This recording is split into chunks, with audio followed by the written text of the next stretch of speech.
তো বস, আজকের এই ভিডিওতে আমরা ইন্ডিয়ান সিনেমার বেশ কিছু আপডেটস দেবো। তো চলো আজকের ভিডিও শুরু করা যাক। তা প্রথমে কথা হবে, সিকান্দারের আজকে একটা পোস্টার ড্রপ করা হয়েছে এবং সিকান্দারের কিন্তু এতদিন প্রোডাকশন হাউসের তরফ থেকে অফিসিয়ালভাবে রিলিজ ডেট জানানো হয়নি। আমরা যা ইনসাইডার আপডেট পেয়েছি সেটা নিয়ে কথা বলেছি।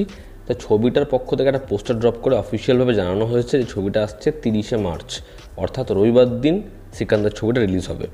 এবং এই যে পোস্টারটা, এখানে একদম ক্লোজ শটই রাখা হয়েছে, মানে মিড ক্লোজ। সালমান খানের যে ক্যারেক্টার সিকান্দার, সে হাতে ওই একটা ভালার মতো অস্ত্র নিয়ে রয়েছে। তো পোস্টারটা দেখতে অবশ্যই ভালোই লাগছে। এবার ছবির ট্রেলারের অপেক্ষা, দেখার ছবির ট্রেলারটা কেমন হয়।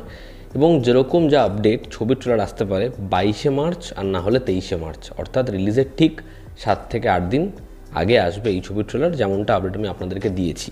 এবার এই ছবিটা সার্টিফাইড হয়ে গেছে, ফলে ছবির রান টাইম, ছবির ডিউরেশন সেটা জানা গিয়েছে।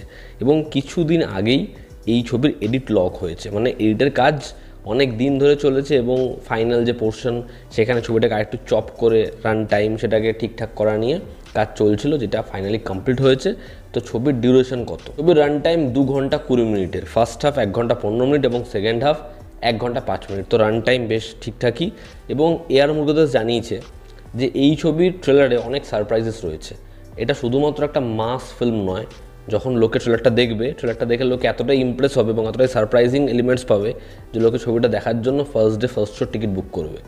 তো এই স্টেটমেন্ট শোনার পরে আমি তো খুব এক্সাইটেড ছবিটার ট্রেলারের জন্য, দেখার ছবির ট্রেলারটা হয় কেমন।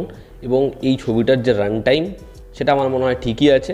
আশা করছি তার মধ্যে একটা ভালো গল্প সুন্দর করে বলা যাবে।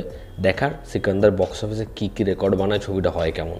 দ্য রাজা সাহাব ছবির ম্যাক্সিমাম কাজ হয়ে গেছে, আর 40 থেকে 45 দিনের ম্যাক্সিমাম শ্যুট বাকি আছে, যেখানে 10 থেকে 15 দিনের টকি যে পোর্শন সেগুলো শ্যুট বাকি এবং প্যাচওয়ার্ক মিলে, এবং ছবির 4টে গান আছে, সেই গানগুলো শ্যুটের পোর্শন বাকি। তো সব মিলিয়ে এই ছবির 40 দিনের শ্যুট হলে ছবির সম্পূর্ণ শ্যুটের কাজ কমপ্লিট। এবার দেখার এই ছবিটা বক্স অফিসে যখন মুক্তি পায় তখন ছবিটা কীরকম রেসপন্স পায়।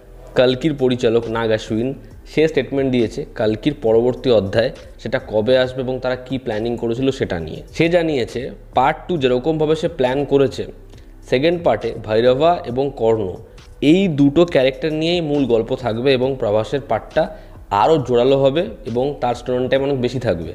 কিন্তু বিষয়টা হচ্ছে, যেরকমভাবে তারা রিলিজ প্ল্যান করেছিল সেরকমভাবে এই ছবিটা রিলিজ হবে না, কারণ ছবিটার প্রিপারেশনের কাজ এখনও চলছে এবং সেটা আরও লম্বা সময় ধরে চলবে। তো যেভাবে তারা প্ল্যান করেছিল 2025-এর এন্ড 26-এর শুরু, তো সেই সময়ের মধ্যে কালকি পরবর্তী অধ্যায় সেটা আসবে না, সেটাতে টাইম লাগবে। তো বোঝাই যাচ্ছে কালকি আপাতত অনেকটা সময় নেবে রিলিজের জন্য।